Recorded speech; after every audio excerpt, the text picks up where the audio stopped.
More drama with Antonio Brown and his helmet. As you heard earlier in the show, Mike Mayock offering an ultimatum to AB, be all in or all out, after the NFL rejected another outdated helmet preferred by the star wide receiver. Browns agent Drew Rosenhaus said he's hopeful Helmetgate will have a resolution shortly.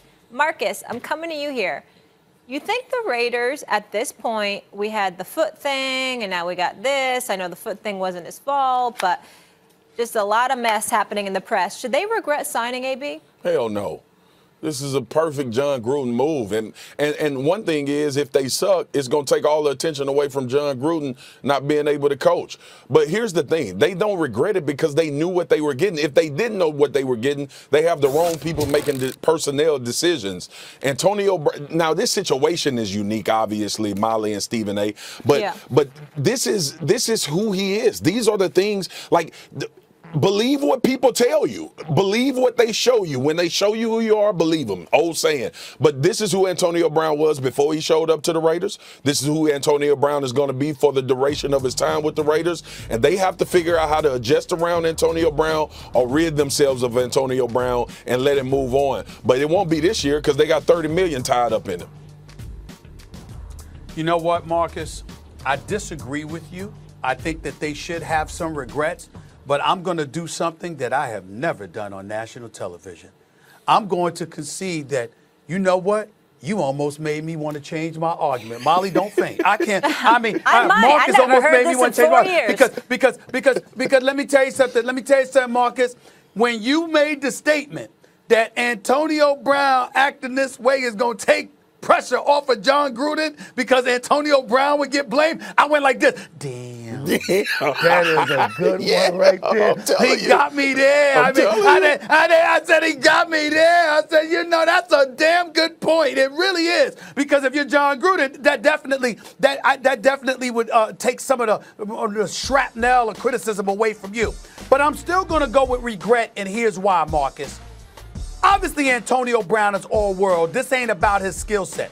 This is about what our expectations are of the Raiders this year, which isn't great because they're in the same division as Kansas City, the Chargers, and the Denver Broncos. We expect them to be in last place yet again.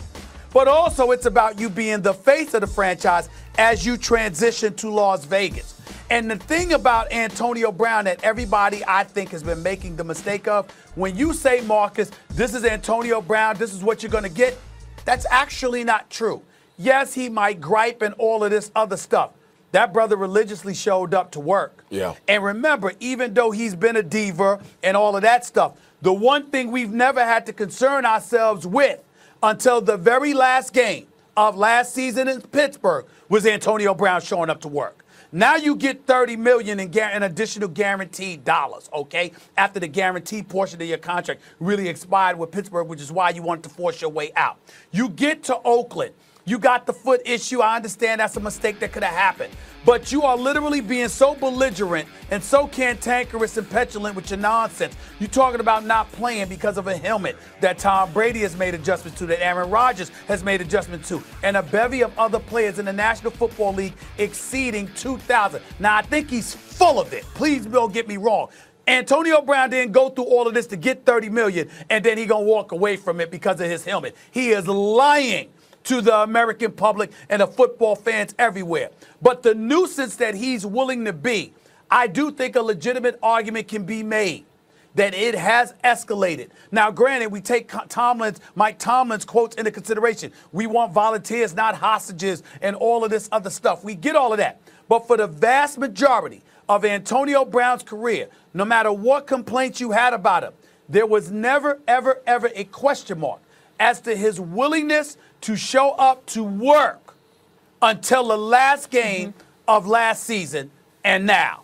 That is the difference that did not exist throughout his career. The reason why I say that, Stephen A., is because I believe Antonio Brown, over however long this span has been, his mentality has changed. I think it's obvious to know. Like we said earlier, we talk about his work ethic, how much he's been, how productive he's been on the football field. But when I start to look at all of these little ancillary things, the NFL is this, and they treat us like this, and I don't have to work if I don't want to. I've made enough money.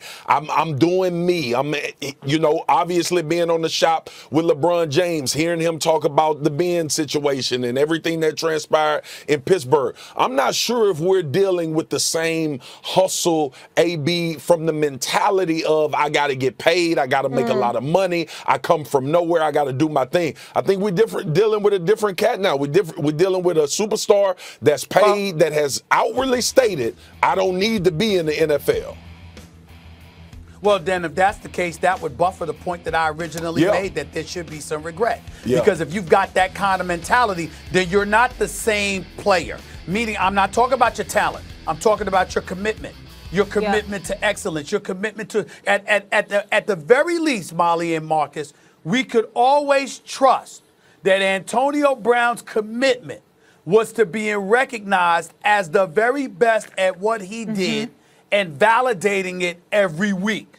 We no longer know that about him because he's given us indications that that is no longer the priority. His petulance is, his money is, his attitude is. And Drew Rosenhaus is one, I'm not knocking him at all. He's a sensational agent. He's one of the very, very best there is at doing what he does. But we also see him coming. We know that when Drew Rosenhaus is there, we can predict what position he's going to take, no matter how asinine it appears at times, because he is going to defend his client. Absolutely. And that's his job. Question. We understand that. And here's the one other thing I just want to mention quickly, if we're saying the Raiders should regret it. From this aspect of trying to figure out, is Derek Carr their quarterback, their franchise quarterback of the future? I don't think they regret this move because having Antonio Brown on the team will let us see that, just like with Dak and Amari Cooper. And so from that standpoint, I don't think it's a mistake because they got to figure out the quarterback situation as well. Can I ask y'all both a question? Can I ask y'all both a question real quick before we end this segment?